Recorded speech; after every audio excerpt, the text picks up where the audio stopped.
Listen up, Rangers! Welcome to the Geek Chest. My name's Steve, and today got a new comic book to do for you guys, which what actually came in is my second volume of Godzilla in Hell.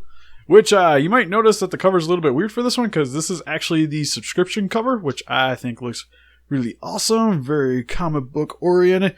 Unlike the original one, which is actually more in a more artistic style, more sort of like a painting. Pretty much because it is a painting, but that's how the one you'll generally find at your local comic book shops, because this is the one you actually had to subscribe for. I still actually ordered this one on Amazon because I just thought the cover was a little bit cooler, but I actually kind of regret a little bit getting to this review a little bit for Godzilla in Hell 2, which primarily for the story, not to ruin it for you guys a little bit, but from the last one, Godzilla is in another layer of hell, and he actually has to deal with some other kaiju, as you might see on this cover, and especially with some of the copyrights from Toho right there. And it's really cool to see him interact with a lot of these monsters from the Toho line. Like you get Rodan, Varan, Anguirus.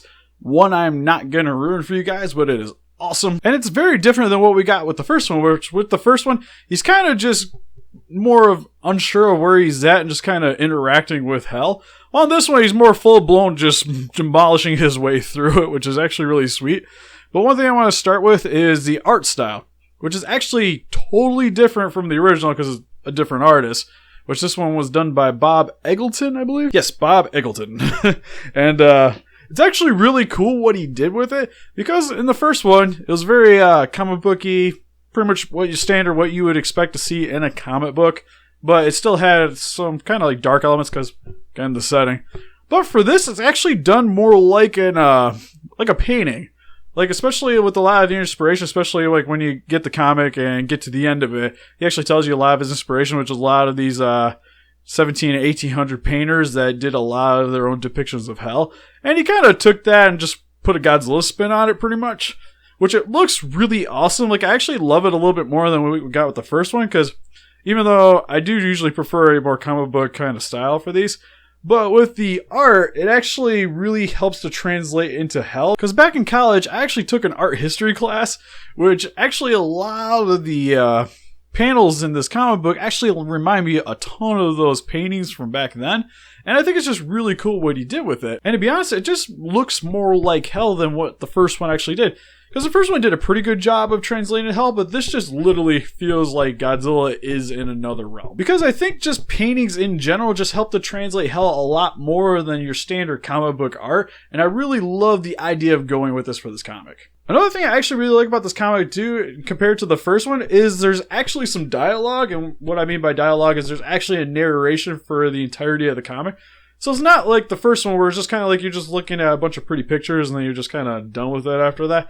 Well, on this, it actually helps to keep your attention a little bit longer, and it's really cool how they did the narration style, where it's more like Dante's Inferno-y, which is really cool. Because I don't want to say it's like Shakespearean or anything, but it does seem very appropriate for the comic book setting, where it's like, the Leviathan enters into this domain, and blah, blah, blah, blah, blah. And it's just sweet. And there's actually sound effects. There's sound effects in this comic book. Like, he does like the scream, there's the crackling when he's doing a time break, some fighting sounds.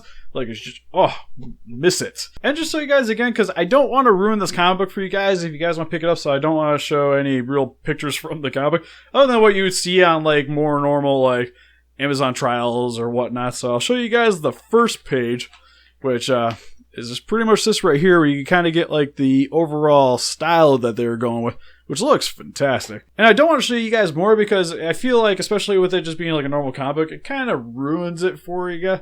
You could probably find a lot of it on the internet, but personally, I don't want to spoil anything for you guys. And it's really cool to see him interact with a lot of classic Toho monsters in this, because like in the original one, I don't want to spoil it for anything, but he does interact with some things, but it's not anything I would consider like very nostalgia-y, while on this, it's like full blown. And it's just really cool to see like the Millennium War style Godzilla interacting with a lot of the more Showa characters. And my only real major complaint for this entire comic is, again, the length. Like, it's a comic book, so it's not going to be super long, and especially without there really being any full blown dialogue, it's still a pretty brief read. Not as brief as the original one, which was like pretty much like you could get through in about less than 5 minutes. Well, this one, you still read it and still appreciate the art, but it's still a pretty quick read. But in the end, if you guys haven't read Godzilla in Hell, I do definitely recommend you guys pick it up. It's still really cool to have, very unique, very original. The second one is still awesome and original compared to the first one, which it makes me very excited for what's coming out next, because it should be a new artist doing the next one as well. So it should be in a totally different art style than what we got with the first two, which is something to really look forward to. But let me know what you guys think in the comment section below. Help us defeat those couches by hitting that like button, subscribe to become a ranger today, and we'll see you guys in the next video. Bye-bye.